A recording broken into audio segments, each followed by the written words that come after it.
Bismillahirrahmanirrahim. Di antara kunci sukses yang bisa kita tempuh adalah berbakti kepada orang tua. Ya. Kapan orang tua senang dengan kita, kapan orang tua ridho kepada kita, selalu mendoakan kita, maka insya Allah kita akan dimudahkan urusan oleh Allah Subhanahu wa taala. Dan itulah wasiat yang Allah sebutkan dalam banyak ayat dalam Al-Qur'an, ya, untuk berbakti kepada kedua orang tua. Saya rasa adik-adik sekalian sudah hafal ayat-ayatnya dan juga hadis-hadisnya, ya. Jadi cerita tentang pengalaman pribadi. Dulu waktu saya masih di UGM, di Teknik Kimia, saya jalani 1 semester, kemudian semester kedua, terus saya ingin pindah haluan untuk belajar agama, ya. Akhirnya saya tidak lulus dari UGM, tapi saya lolos dari UGM, ya. Ketika saya mau lolos, saya minta pendapat dari banyak orang. Semua orang melarang, kamu jangan keluar, kamu jangan keluar. Kamu berhasil nanti kalau di UGM, sabar, kamu akan jadi sukses, jadi gini, macam-macam. Semua tidak ada yang mendukung kecuali ibu saya. Kecuali ibu saya. Yang penting bagi saya ibu mendukung, selesai. Akhirnya ibu bilang, terserah kamu nak. Kalau kamu memang mau pilihanmu itu silakan. Bismillah, saya keluar. Saya keluar. Akhirnya saya belajar di pondok Jamilur Rahman kira-kira 1,5 tahun. Kemudian setelah itu saya diterima di Madinah. Terima di Madinah. Sebelum ke Madinah juga saya menikah. Kemudian minta izin juga ibu, ya. Tafadhal, silakan menikah. Kemudian saya berangkat ke Madinah. Bukan seperti antum, Masya Allah, orang tuanya sudah kenal sunnah, makanya antum dimasukkan di pondok Imam Bukhari, ya. Orang tua saya dulu, kita hidup di keluarga yang jangankan mengenal sunnah. Yang pertama sholat, saya ingat saya 5 waktu maksudnya, saya dulu baru kemudian yang lainnya. Tapi ibu saya sholat belakangan. Setelah saya sholat, kemudian baru adik-adik, baru kemudian orang tua sholat. Jadi dia bukan seorang wanita yang ahli ibadah, bukan seorang wanita yang rajin puasa sunnah, tidak. Tetapi saya yakin doa orang tua sangat mudah dikabulkan, karena tidak ada orang yang tulus mendoakan kita seperti orang tua kita, ya, seperti orang tua kita. Akhirnya saya kuliah sampai akhirnya selesai S1, kemudian ada pendaftaran S2 waktu itu. Pendaftaran S2 masuk Qismul Aqidah. Ketika itu ada isu, dikatakan kepada saya, Firanda, kamu jangan masuk situ. Kenapa? Yang diterima cuma 3 orang. Akhirnya saya bilang, teman-teman bilang, teman-teman orang-orang Arab bilang, Firanda, kamu jangan daftar situ. Yang terima cuma 3 orang. Saya bilang, tenang aja. Yang terima 3 orang, saya nomor 3 insya Allah. Kamu gaya sekali, tenang aja. Saya dalam hati, saya punya ibu yang akan mendoakan saya. Saya punya senjata yang paling kuat.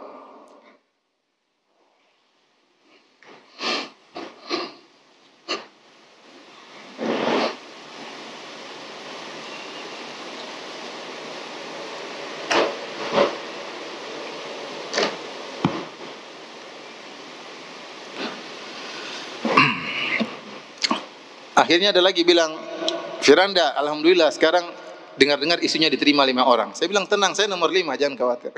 Jadi mereka, teman-teman saya tambah jengkel. Kamu sombong banget, tenang aja, saya nomor 5. Akhirnya benar, waktu ujian, hari pas mau ujian, pagi-pagi di sana, jam sebelumnya, saya telepon ibu, ya. Saya telepon ibu, sholat malam, saya bangunkan. Sini di Madinah masih mungkin jam 12 malam, saya telepon. Sekarang, Bu, Mama bangun, sholat. Saya telepon istri saya juga, bangun, sholat. Karena besok ujian. Ini ikut ujian. Alhamdulillah, ketika pengumuman, qadarullah itu saya nomor 1. Saya nomor 1. Setelah itu, kita terima 18 orang. Dari 18 orang ini atau 20 orang, saya lupa, harus tes lagi Quran. Yang terima rata-rata IP-nya 5. Kira-kira di Madinah IP-nya 5. Saya IP cuma, saya lupa 4,8 kalau nggak salah. Teman-teman saya banyak IP-nya 5 ketika itu. Kalau nggak salah berapa hari kemudian ujian Quran. Ujian berikutnya, wah ujiannya susah. Rata-rata teman-teman menyetor 30 juz. Saya cuma ngambil kadar minimal 5 juz. Saya nggak punya banyak hafalan. Kamu Firanda berapa 5 juz? Oke. Kita hadir, yang menguji pakai e-call, kemudian tegang, satu orang ditanya, mengerikan, saya lihat dari luar, mengerikan nih, gimana saya bisa jawab atau tidak? Jadi kondisinya menegangkan. Akhirnya saya telepon ibu lagi, saya punya senjata. Mak, sekarang mak berdoa. Sekarang. Anda lagi, saya bilang nama saya Anda lagi ujian. Kenapa Anda? Sekarang lagi doa. Mama sekarang berdoa ya, sekarang mak. Terus saya matikan. Mama saya berdoa, mungkin sekitar 5 menit, ada syekh lewat. Firanda, kamu ngapain sini? Ujian Quran. Mana? Sudah, kamu sama saya aja sini. Akhirnya cuma surat Al-Baqarah ya. Akhirnya saya diterima. Ini maksud saya doa orang tua itu sangat penting. Kemudian ketika saya selesai S2, ada pendaftaran S3. Saya sudah capek belajar ya. Antum juga mungkin capek belajar ya. Saya sudah capek belajar. Tiap hari ujian, saya nggak mau. Saya mau uji orang, masih uji terus, saya nggak mau. Akhirnya saya bilang sama istri saya, yang saya cintai, saya bilang, sayang, kayaknya Abi udah nggak mau kuliah lagi, nggak mau lanjut. Capek belajar terus. Jadi saya menangis. Masih pingin tinggal di Madinah. Udah capek, udah pulang aja kita di Indonesia udah. Kita dakwah udah capek, belajar disuruh belajar ini, belajar capek. Istri saya akhirnya nurut ya, sudah, dia pulang. Tapi ada mama, saya harus bilang dulu. Mak, saya bilang nama saya Anda ya. Mak, Anda mau pulang. Kenapa? Gak lanjut. Enggak, capek mak, belajar capek. Kata mama saya, kata ibu saya, sudah, Anda masuk aja ujian. Pokoknya masuk aja ujian. Terima nggak terima, masuk ujian. Kalau nggak terima pulang. Sudah, akhirnya saya masuk ujian dengan kurang persiapan. Karena memang saya niatnya mau pulang. Karena melaksanakan nasihat orang tua, akhirnya saya masuk ujian. Waktu itu ujian sekitar ada 80 orang atau 100 orang, saya lupa. Dari berbagai kota di Arab Saudi. Mereka datang ke Universitas Madinah untuk masuk ke S3. Karena diterima 10 orang. Diterima 10 orang. Saya masuk itu ujian 3 jam.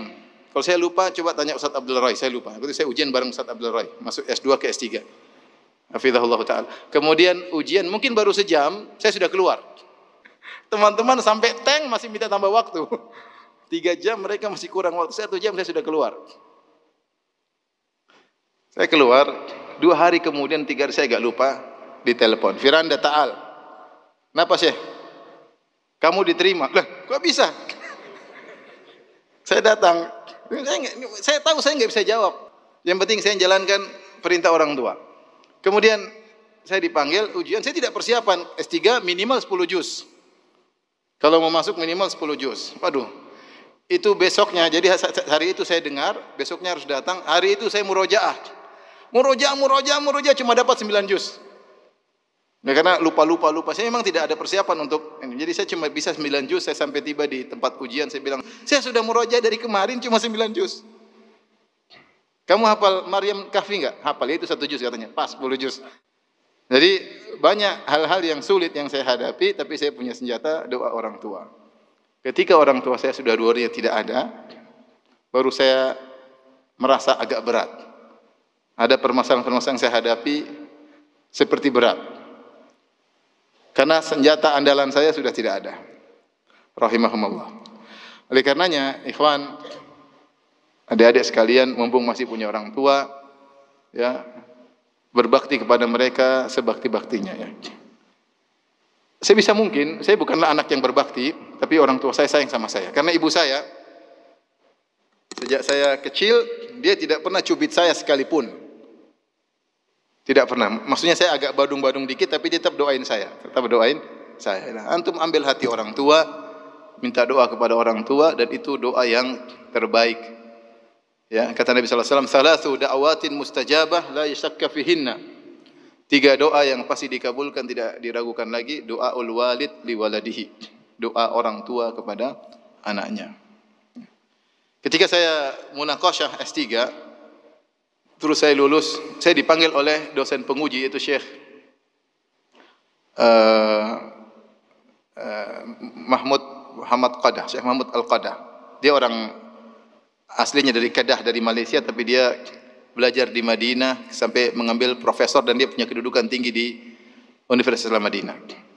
Maka dia panggil saya, dia ingatkan, dia bilang, "Hai Firanda, kamu jangan ujub, kamu jangan sombong, kamu tuh tidak ada apa-apanya, kamu sama dengan yang lainnya, yang lebih pintar dari kamu juga banyak. Tapi menurut saya kamu berhasil karena orang tuamu. Kamu berhasil karena orang tuamu. Saya pun demikian.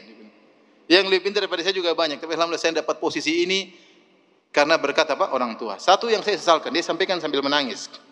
Satu yang saya sesalkan, saya dulu malu-malu minta doa sama orang tua. Ya, ketika orang tua saya meninggal baru saya sesalkan hal tersebut. Jadi antum jangan lupa kalau mau kemana, telepon orang tua. Minta doa apa? Orang tua. Berusaha hidup ini membuat orang tua berbahagia. Alhamdulillahi Rabbil Alamin.